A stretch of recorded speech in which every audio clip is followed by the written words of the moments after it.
رابعہ بصری رحمت اللہ علیہ کو دنیا سے گئے ہوئے 1200 سال ہو چکے ہیں، لیکن ان کا نام آج بھی زندہ ہے، رابعہ بصری۔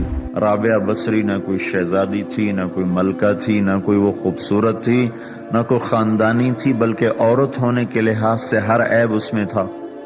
ان کی عادت یہ تھی، وہ روزانہ عشاء کی نماز کے بعد غسل کر کے کپڑے بدل کے اپنے خامن سے پوچھتی آپ کو میری ضرورت ہے؟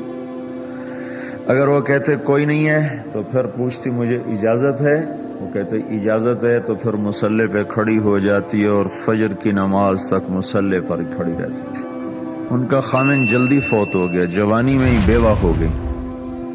تو حسن بصری بصرہ کے امام، کیا سارے مسلمانوں کے امام تھے، وہ خود آئے، خود چل کے آئے کہ میں آپ سے شادی کرنا چاہتا ہوں۔ وہ کوئی شادی کا شوق نہیں تھا ان کو، وہ تو اولاد کے قابل نہیں، شکل صرف ان کی نیکی اور ان کا جو اللہ سے تعلق تھا، ان کو یہ لالچ ہوا کہ یہ میری بیوی ہو جائے تو اس کی طفیل شاید میری بخشش ہو جائے۔ تو ان کے پاس آئے، کہنے لگے رابعہ میں آپ سے شادی کرنا چاہتا ہوں، خود پیغام لے کر آئے۔ تو انہوں نے فرمایا میری 4 باتوں کا جواب دے دو تو میں شادی کر لیتا۔ کہنے لگے کیا؟ کہ یہ بتاؤ میں جنتی ہوں کہ دوزخی ہوں؟ کہنے لگے یہ تو میں کچھ نہیں کہہ سکتا۔ اچھا یہ بتاؤ جب اللہ تعالیٰ قیامت میں اعمال نامے اڑائے گا، کسی کے سیدھے ہاتھ میں آئے گا، کسی کو الٹے ہاتھ میں آئے گا، میرے سیدھے ہاتھ میں آئے گا کہ الٹے ہاتھ میں آئے گا؟ کہنے لگے یہ بھی کچھ نہیں بتا سکتا۔ کہنے لگے اچھا یہ بتاؤ جب اللہ نیکیوں کو تولے گا، کسی کی نیکیاں بڑھ جائیں گی، کسی کے گناہ بڑھ جائیں گے، میرے گناہ زیادہ ہوں گے نیکیاں زیادہ ہوں گی؟ کہ یہ بھی نہیں بتا سکتا۔ کہ اچھا یہ بتاؤ جب لوگ پل صراط سے گزریں گے، کوئی پار نکل جائیں گے، کوئی نیچے گر جائیں گے، تو میں پار نکلوں گی کہ دوزخ میں گروں گی؟ کہنے لگے یہ بھی میں نہیں بتا سکتا۔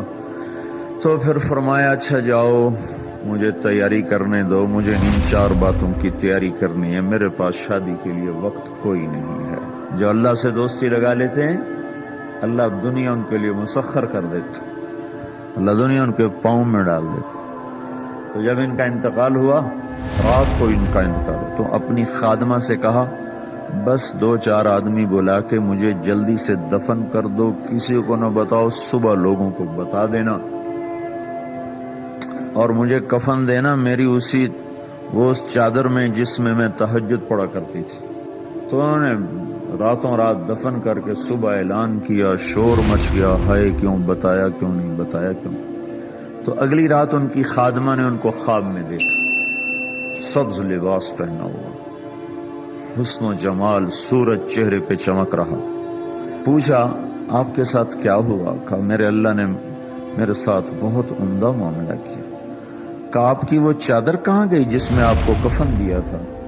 کہا وہ اللہ تعالیٰ نے اتار لی ہے اور مجھے جنت کا جوڑا پہنایا ہے، اور اس چادر کو اللہ نے سنبھال کے رکھا ہے، جب قیامت کے دن میری نیکیوں کو اللہ تولے گا تو اس چادر کو بھی اس میں تولے گا۔ انہوں نے پوچھا منکر نکیر کا کیا ہوا؟ کہا وہ آئے تھے تو انہوں نے مجھ سے کہا من ربکی، تیرا رب کون ہے، تیرا رب کون ہے؟ تو میں نے منکر نکیر سے کہا جس اللہ کو 40 سال نہیں بھلایا اس کو 4 ہاتھ زمین کے نیچے آ کر میں بھول جاؤں گی؟ کہ جس رب کو 40 سال میں نہ بھلا سکی اس کو 4 ہاتھ زمین کے نیچے آ کر میں بھول جاؤں گی؟ تو منکر نکیر نے کہا اب اس کا آگے کیا حساب لینا، چلو بھائی واپس سے